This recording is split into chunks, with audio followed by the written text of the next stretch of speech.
Grandma gets the medicine. Grandma sat hunched in her chair by the window. The wicked little eyes followed George closely as he crossed the room towards her. "You're late!" she snapped. "I don't think I am, Grandma." "Don't interrupt me in the middle of a sentence!" she shouted. "But you'd finished your sentence, Grandma." "There you go again!" she cried. "Always interrupting and arguing. You really are a tiresome little boy. What's the time?" "It's exactly 11 o'clock, Grandma." "You're lying as usual. Stop talking so much and give me my medicine. Shake the bottle first, then pour it into the spoon and make sure it's a whole spoonful." "Are you going to gulp it all down in one go?" George asked her. "Or will you sip it?" "What I do is none of your business," the old woman said. "Fill the spoon." As George removed the cork and began slowly to pour the thick brown stuff into the spoon, he couldn't help thinking back upon all the mad and marvellous things that had gone into the making of this crazy stuff. The shaving soap, the hair remover, the dandruff cure, the automatic washing machine powder, the flea powder, for dogs, the shoe polish, the black pepper, the horseradish sauce, and all the rest of them, not to mention the powerful animal pills and powders and liquids, and the brown paint. "Open your mouth wide, Grandma," he said, "and I'll pop it in." The old hag opened her small, wrinkly mouth, showing her disgusting, pale brown teeth. "Here we go," George cried out. "Swallow it down." He pushed the spoon well into her mouth and tipped the mixture down her throat. Then he stepped back to watch the result. It was worth watching.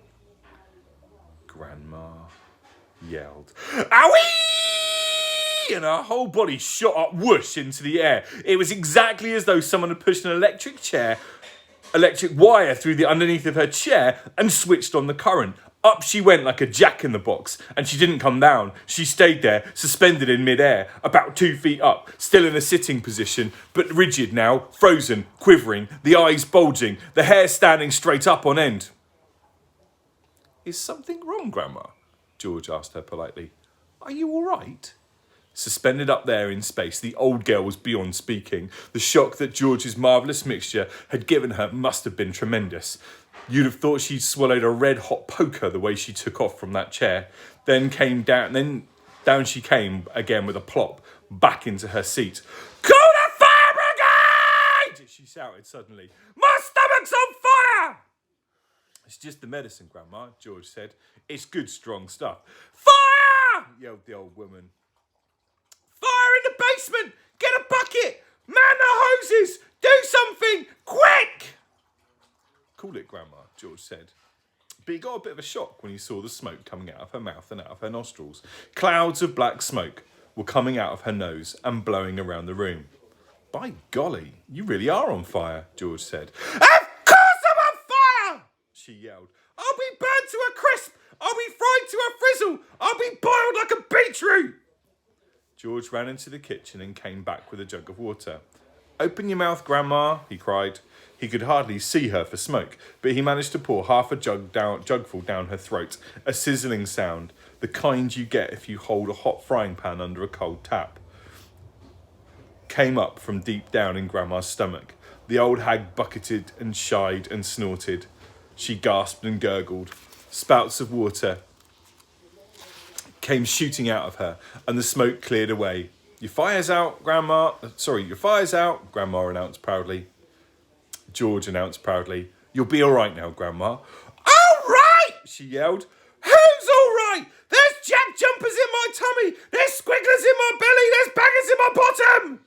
She began bouncing up and down in the chair. Quite obviously, she was not very comfortable. "You'll find it's doing you a lot of good, that medicine, Grandma," George said. "Good!" she screamed. "Doing me good! It's killing me!" Then she began to bulge. She was swelling. She was puffing up all over. Someone was pumping her up. That's how it looked. Was she going to explode? Her face was turning from purple to green.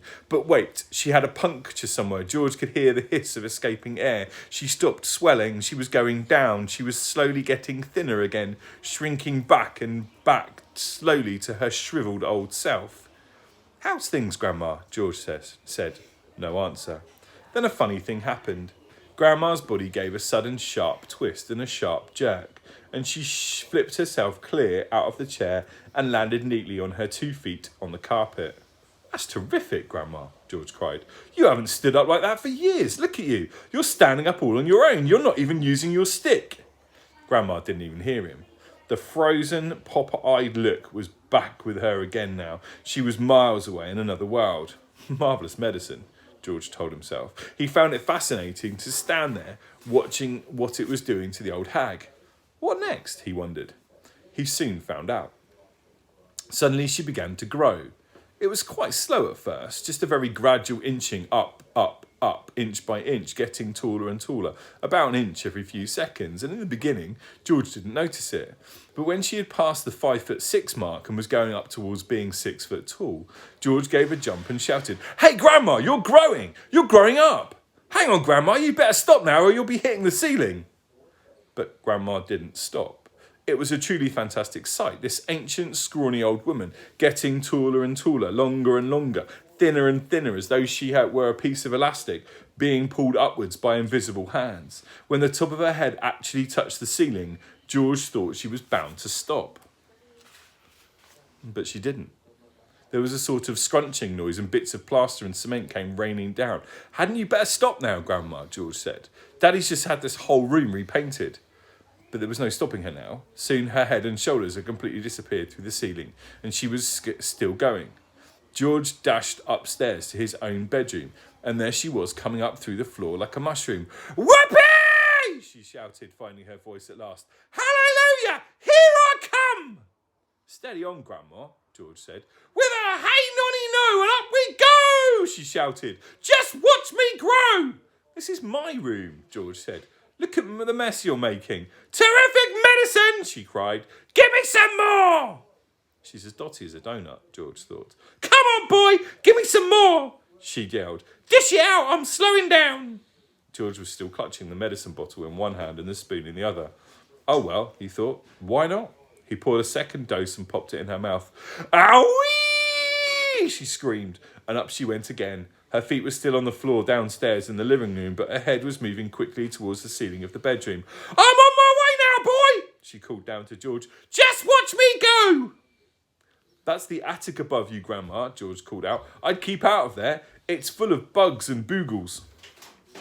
Crash. The old girl's head went through the ceiling, as though it were butter. George stood in his bedroom gazing at the shambles. There was a big hole in the floor and another in the ceiling, and sticking up like a post between the two was the middle part of Grandma. Her legs were in the room below, her head in the attic. "I'm still going!" came the old screechy voice from up above. "Give me another dose, my boy, and let's go through the roof!" "No, Grandma, no," George called back. "You're busting up the whole house." "To heck with the house!" she shouted. "I want some fresh air! I haven't been outside for 20 years!" "By golly, she is going through the roof," George told himself. He ran downstairs. He rushed out of the back door into the yard. It would be simply awful, he thought, if she bashed up the roof as well.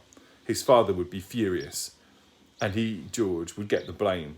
He had made the medicine. He had given her too much. "Don't come through the roof," he prayed. "Please don't."